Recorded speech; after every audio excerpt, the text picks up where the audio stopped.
જય સ્વામી મિત્રો, કેમ છો? મજામાં? લાસ્ટ ટાઈમ તમને બહુ સરસ મજાનો કોન્સેપ્ટ મેં ચલાવ્યો, ઝેનોન ફ્લોરિન સંયોજનો, એની બનાવટ અને એના બંધારણ, એની રચના અને એનું સંગ્રહ જે તમારે સમક્ષ છે. XCF2, XCF4 અને XCF6. XCF2 એ રેખીય છે, sp3d. XCF4 સમતલીય સમચોરસ છે, sp3d2. અને આ અષ્ટફલક વિકૃત છે. હવે તમને આંતરિક બીજો પ્રશ્ન શું થાય? બંધકારકના અબંધકારક ઇલેક્ટ્રોનની સંખ્યા. ત્યારે ધ્યાન રાખો. બંધકારક ઇલેક્ટ્રોનિકનો અને અબંધકારક ઇલેક્ટ્રોનિક. બંધકારક ઇલેક્ટ્રોનિકનો અને બીજા કયા તો કે અબંધકારક ઇલેક્ટ્રોનિક. ઇલેક્ટ્રોન છે. અહીં કેટલા બનશે? 2. તો બંધકારક 2 અને અબંધકારક કેટલા છે? તો કે 3. રાઈટ. તો એ બંધકારક એટલે જો બંધ 4 એક છે ને, જેટલા એક હોય એટલા બંધકારક, 4 બંધકારક. રાઈટ. અહીંયા અને અહીંયા 6 બંધકારક. બંધકારક 2 4 છે. અહીંયા 3 બંધકારક છે.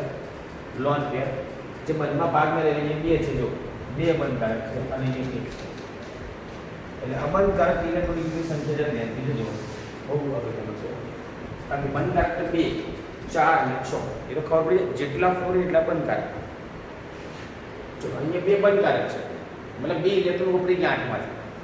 કારણ કે ઝીનોન જે છે એની બાહ્ય કક્ષામાં કેટલા ઇલેક્ટ્રોન છે? 8. હવે 8 ઇલેક્ટ્રોન હોય તો એમાંથી 2 વપરાઈ ગયા, તો વધ્યા 6 ઇલેક્ટ્રોન. તો 6 ઇલેક્ટ્રોન એટલે 3 યુગ વધ્યા, તો અબંધકારક 3. ચલો અહીંયા 4 બંધકારક છે, 4 ઇલેક્ટ્રોન વપરાઈ ગયા. હવે 8 માંથી 4 વપરાઈ ગયા તો વધ્યા 4 એટલે યુગ 2 થયા, તો 2 બંધકારક. હવે અહીંયા 6 બંધકારક છે, 6 ઇલેક્ટ્રોન વપરાઈ ગયા. એટલે 8 માંથી 6 વપરાઈ ગયા, વધ્યા કેટલા? 2 એટલે યુગ 1 કહેવાય ને, એક અબંધકારક. So very most important concept છે, આ પરીક્ષા પૂછાય. ઓકે, ચલો હવે આપણે જોઈશું એના રાસાયણિક ગુણધર્મો.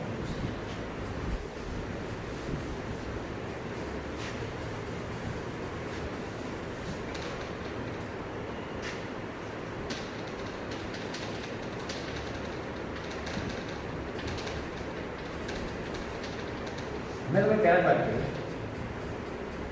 કે આનું છે ને ઓછા માત્રા, ઓછા જથ્થામાં પાણી હોય તો પણ આનું જલીકરણ થઈ જાય છે.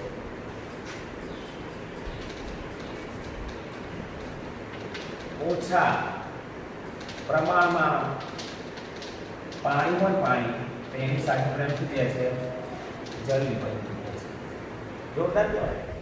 દાખલા તરીકે ચલો આ જો નોર્મલ છે, XCF2. આપણી પાસે એક પદાર્થ છે, ઝીનોન ડાયક્લોરાઇડ. પાણી સાથે શું થાય છે? જલ વિભાજન થાય છે. પાણી સાથેનું જલ વિભાજન થાય છે. એ જલ વિભાજન બહુ એનું સ્પીડમાં થાય છે. ઓછી માત્રામાં પાણી લો તો પણ એનું શું થઈ જશે? જલ વિભાજન થઈ જશે. બરાબર. તો જોઈ લઈએ પાણી સાથેનું જલ વિભાજન થઈ રીતે.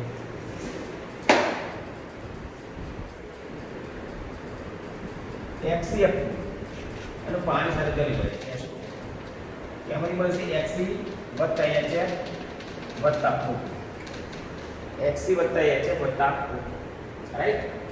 ચલો હવે અહીંયા આપણે જોઈ લીધા ખાસ કે અહીંયા ઓક્સિજન 2 છે અને અહીંયા 1 જ છે. અને 2 વડે ગુણો તો H 4 થઈ ગયા, તો 4H. તો 4H થઈ ગયા તો 2X.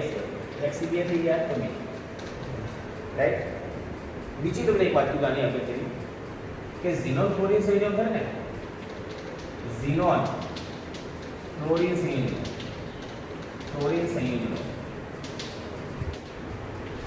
આયન ગ્રાહી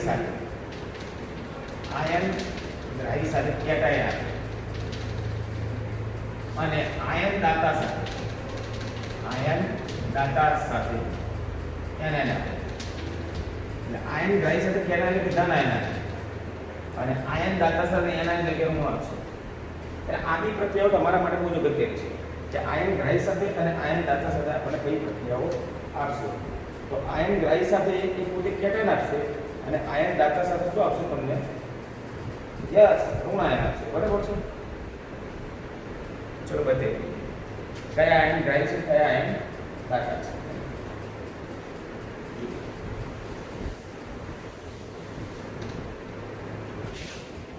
PF5 અને SDF5 આ બંને છે આયન ડ્રાય છે, આયન ડ્રાય છે, રાઈટ. અને NF એ છે એ આયન દાતા છે, આયન દાતા. તો ચલો એ હું લખું 3 HCF2 HCF4 અને HCF6. ઓકે, ચલો આપણે એ બધા આયન દાતા કર્યા, એટલે આયન સોરી EF5, પછી SEF5. એટલે આ છે એ આયન ગ્રાહી છે. શું છે? આયન ગ્રાહી છે, રાઈટ. એટલે અહીંથી એક આયન ગ્રહણ થશે, બરાબર ને. તો HCF બનશે, HCF પણ ઋણાયન જતો રહ્યો એટલે ધન થઈ જશે, ધન એટલે કેટાયન, ધનાયન એટલે કેટાયન. એટલે આયન ગ્રાહી સાથે પોતે ધનાયન બને છે. હવે એ કે અહીંયા એટલે PF6 માઈનસ, તો એ જ કન્ડિશન અહીંયા આવશે. આયન ગ્રાહી આયન ગ્રહણ કરે તો HCF4 બધી એક આયન લઈ લેશે એટલે HCF3 થઈ જશે, રાઈટ. શું થશે બેટા? HCF3 પ્લસ હશે અને HCF6 માઈનસ હશે, એટલે આ કેટાયન છે. ચલો હવે આયન દાતા લો NF, આ થશે આયન દાતા છે. તો દાન કરશે અહીંયા, એટલે આ પોતે ઋણાયન થાય એટલે પોતે ધનાયન થઈ ગયું, M પ્લસ થઈ ગયું, એટલે ખાસ M પ્લસ. અને HCF7 યસ માઈનસ, તો ઋણાયન આપે NF, એટલે આ જે કેટાયન છે અને આ એનાયન છે. એટલે આયન ગ્રાહી આયન દાતા સાથે જેવી રીતે વખત વ્યવસ્થિત બધા.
હવે આપણે જોઈએ ઝીનોન ઓક્સિજન સંયોજન, ઝીનોન ઓક્સિજન સંયોજન, રાઈટ.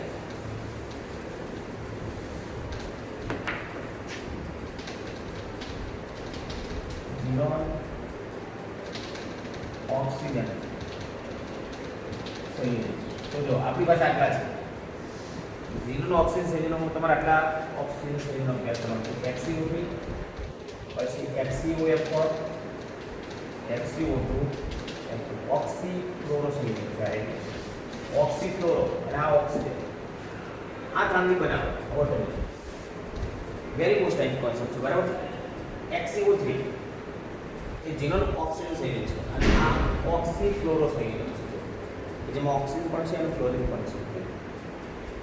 તો તમારે પાણી વડે જલ વિભાજન કરવું, જલ વિભાજન. તો જો HCF4 અને HCF6, બરાબર છે. અને પછી આંશિક જલ વિભાજન HCF6 કરીને એનું આંશિક જલ વિભાજન, એટલે પાણીની માત્રા થોડી ઓછી થઈ ગઈ. ચલો આમાં H2O પાણી વડે જલ વિભાજન, આ તો તમારે બીજું તક boost minus G polish bond reaction કરીને તમારે પી લેવાની પણ પ્રક્રિયાઓ તૈયાર કરી નાખવાની HCO3 HF O2, રાઈટ. ચલો હું આના 6 કરું તો 6 ચોક 24, તો 24 HF તો H 24 થઈ ગયા એટલે અહીંયા 12 × 24 H ઝીનોન 6 થઈ ગયું 6 ઓક્સિજન 12 અને 6 તરી 18 6 તરી 18 છે 18 ને 2 20 બરાબર ને અને અહીંયા ઓ કેટલા છે 12 છે 6 × 24 બરાબર છે 12 6 થી 18 પ્રોબ્લેમ લાગે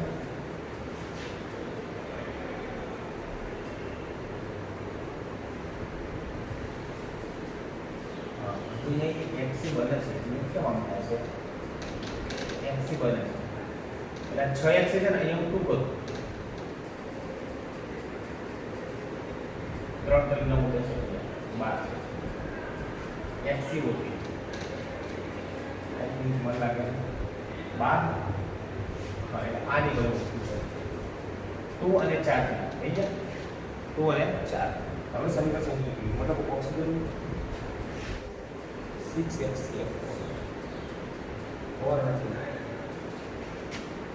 બતાય તો ફરીથી બતાવજો પ્રક્રિયા એટલે તમને ખ્યાલ આવે આ તો પ્રક્રિયા તમારે યાદ રાખવી પડશે HCl વત્તા H2 એમાંથી બનશે Hc વત્તા HCO3 વત્તા HF વત્તા O કેટલી વસ્તુ બને છે 1 2 3 4 Hc વત્તા HCO3 વત્તા HF વત્તા O આના 6 બનાવો એટલે 6 × 24 F થઈ ગયા એટલે 24 HF મારે કરવા પડે એટલે H 24 થઈ ગયા તો એ 12 H2 બરાબર 6 X છે એટલે અહીંયા 4X અને અહીંયા 4 ને 2 6 તો હવે સમીકરણ ની અંદર જો તમે X 4 ને 6 થઈ ગયા ઓક્સિજન 12 છે ને 3 × 6 અને આ બીજા 3 × 6 એટલે 3 H પૂરું થઈ ગયા એટલે હવે સમીકરણ સંતુલિત થઈ ગયું કમ્પ્લીટ ઓકે ચલો હવે HCl 4 + H2 તો આમાં બી HCO આમાં બે જ મળશે HCO3 + HF એટલે આ તો બહુ સારું છે ચલો ઓ કેટલા છે 3 તો અહીં 3 બનાવો 3 × 6 તો અહીંયા 6 બનાવો બાકી સમીકરણ સંતુલિત છે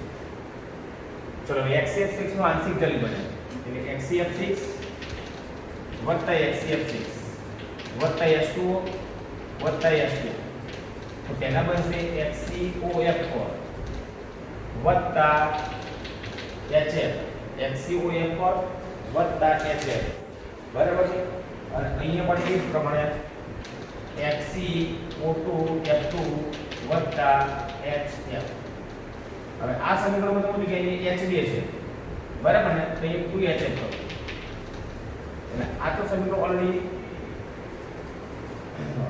અહીંયા ઓક્સિજન જે છે ને તે બે બનાવે તો 4 કે 4 છે એટલે આ સમીકરણ ઓલરેડી સંતુલિત જ છે જે લખાશે અહીંયા O બે હતા એટલે 2H2 કર્યા અને બીજું 4H એટલે 4HF કર્યા એટલે આ સમીકરણ ઈઝીલી થઈ જશે હવે અહીંયા તમે જો કે અહીંયા H બે છે તો 2 કરી નાખો તો H તો 6 થઈ ગયા 2F અને 4H 6 થઈ ગયા એટલે અહીંયા પણ સમીકરણ કેવું છે સંતુલિત છે તો આ પ્રક્રિયાઓ તમારા માટે ખૂબ જ અગત્યની પ્રક્રિયાઓ છે કે ઝીનોન ફ્લોરિન સંયોજન એમાંથી HCF4 ને HCF6 અને પછી HCF6 નું આંશિક જલી બને ઓકે ચલો હવે હું આકારના સંદર્ભમાં વાત કરું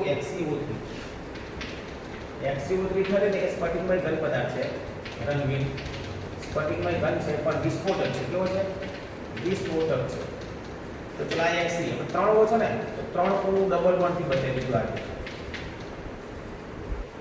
1 2 3 4 5 6 એટલે ઝીનોન છે ને એમાં 8 ઇલેક્ટ્રોન છે કેટલા છે 8 ઇલેક્ટ્રોન છે 8 ઇલેક્ટ્રોન બધી 6 ઉપર ગયેલું બધા બે નું માર્ગ છે સમીકરણ S ની રીતે થશે અને ત્રિકોણીય પિરામિડલ આકાર છે ત્રિકોણીય પિરામિડલ આકાર થશે HCO3 નો આકાર ત્રિકોણીય પિરામિડલ અને સંકરણ કયું થશે sp3 થશે ત્રણેય ઓક્સિજન દ્વિબંધથી તમારે બતાવવાના રહેશે ડબલ બોન્ડ એટલે કુલ 6 બંધ થયા એટલે 6 ઇલેક્ટ્રોન વપરી ગયા 2 ઇલેક્ટ્રોન બાકી રહ્યા એટલે એક અબંધકારક ઇલેક્ટ્રોન નથી પછી HCOF4 તો Hc સાથે 4F હું R બતાવીશ આ 1F આ 1F આ બીજો F આ ત્રીજો F અને ચોથો F અને એક ઓક્સિજન હું ડબલ બોન્ડથી બતાવીશ તો તમે જોઈ શકો છો સમચોરસ પિરામિડ એટલે જો આ ઓને 4F સાથે જોડું એટલે પછી ચોરસ ઉપર પિરામિડ બનશે એટલે સમચોરસ પિરામિડ પિરામિડલ. ઓકે, 1 2 3 4 5 6 ઇલેક્ટ્રોન ઉપડી ગયા એટલે એક અબંધકારક ઇલેક્ટ્રોન આવશે અને સંકરણ થશે sp3b2. શું થશે બેટા? sp3b2. એટલે આ xco3 અને xcof4 જરા ધ્યાન આપજો. આ 1 1 2 3 4 5 એટલે 3 ને 5 અને 6 અબંધકાર કરી બેટા, રાઈટ. ત્રીજું તમારા આ રચના અને એનું સંકરણ મોસ્ટ આઈડિયા પરીક્ષા પૂછાશે. ચેક કરી લો.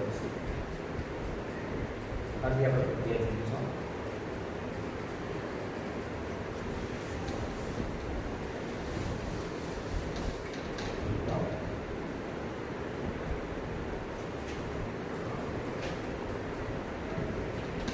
xco3 બનાવો. ઓકે, તો xc4 xc6 યસ 1 સાથે પાણી સાથે h2 વત્તા h. આ પછીનો 4 મિનિટ મળશે. xc વત્તા xco3 વત્તા hf વત્તા આપણાના 6 મોલ કરી દઈએ.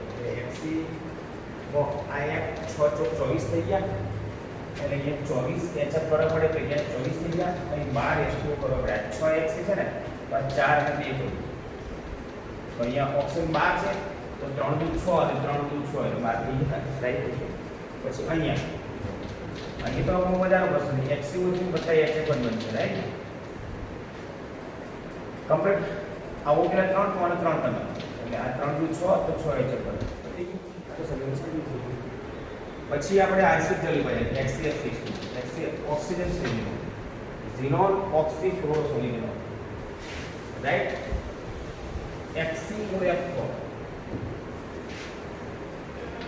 xCOF4 અને xCO2F2 ઝીનોન ઓક્સીક્લોરોસોલિનો. તમે xcf6 નું આંશિક એટલે થોડું પાણી આવશે. તો અહીંયા બન્યું xCOF4 વત્તા h અને અહીંયા બન્યું xCO2F2 વત્તા h. ચલો અહીંયા h છે તો 2 કરી નાખ્યું. સમીકરણ ઓલરેડી સમજી લીધું. બધું સમીકરણ સંતુલિત ચેક કરી નાખો. ઓકે, ચલો અહીંયા O2 છે તો એને 2 કરી લઈએ. h4 થઈ ગયા એટલે 4 કરી, બાકી સમીકરણ સંતુલિત છે એકદમ કમ્પ્લીટ. ચલો હવે પછી આવ્યું xCO3 અને xCOF4 ને બંધારણ xCO3 પણ એમાં xc સાથે 3 ઓક્સિજન ડબલ બોન્ડથી જોડાયેલા છે. કયા બધી? ડબલ બોન્ડથી જોડાયેલા છે. 1 2 3 4 5 6 બંધ થઈ ગયા. 6 ઇલેક્ટ્રોન ઉપર ગયા, બધા 2 ઇલેક્ટ્રોન. કારણ કે બાહ્ય કક્ષામાં 8 ઇલેક્ટ્રોન છે એટલે 8 માંથી 6 વપરાઈ ગયા, 2 વધ્યા એટલે એક બંધકારક ઇલેક્ટ્રોન છે. એટલે ત્રિકોણીય પિરામિડ એટલે આકાર ત્રિકોણીય પિરામિડ એટલે કઈ પ્રકારનો આકાર હોય? એટલે આ પ્રકારનો આકાર હોય.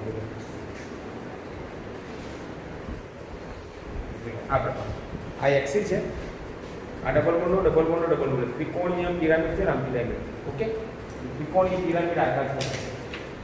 ત્રિકોણીય પિરામિડ આકાર, ત્રિકોણીય પિરામિડ સંકલન શું છે? sp. ચલો હવે xCOF4 xc સાથે 4 ચોરસમાં આવશે. અચ્છા ઠીક છે. બીજો ને ચોથો અને એક ઓ ડબલ બની ગયો એટલે વચ્ચે ચોરસ બની અને આવું 4 સર્કલ એટલે ઉપર પિરામિડ બનશે. યાર હવે ટોટલ 1 2 3 4 5 6 ઇલેક્ટ્રોન પર વધ્યા 2 એક અબંધકારક ઇલેક્ટ્રોનિક બની એટલે આનો આકાર સમચોરસ પિરામિડ. સમચોરસ પિરામિડ પિરામિડ બને છે, વચ્ચે ચોરસ છે જો સમચોરસ પિરામિડ. ઓકે, અને સંકલન થશે sp3 ટોટલ 6 ઇલેક્ટ્રોન છે ને, બરાબર. ઓકે, 18મો સમૂહ આપણે શું કર્યું બેટા? પૂરો કર્યો. અને મોસ્ટ ટાઈમની પ્રશ્ન આપણે ચાલી ગયા છે પહેલે. હવે નેક્સ્ટ ટાઈમ આપણે છેલ્લો સમૂહ બાકી રહેશે, 17મો સમૂહ ખ્યાલ લઈશું. એ પણ લગભગ 3 દિવસમાં તમારે સુધી બધી ચેપ્ટર પૂરું થાય પછી આપણે 5મા દિવસે શરૂ કરીશું. ઓકે, કોઈ પણ તકલીફ હોય તો તમે કોલ કરી શકો છો. ઓકે, જય શ્રી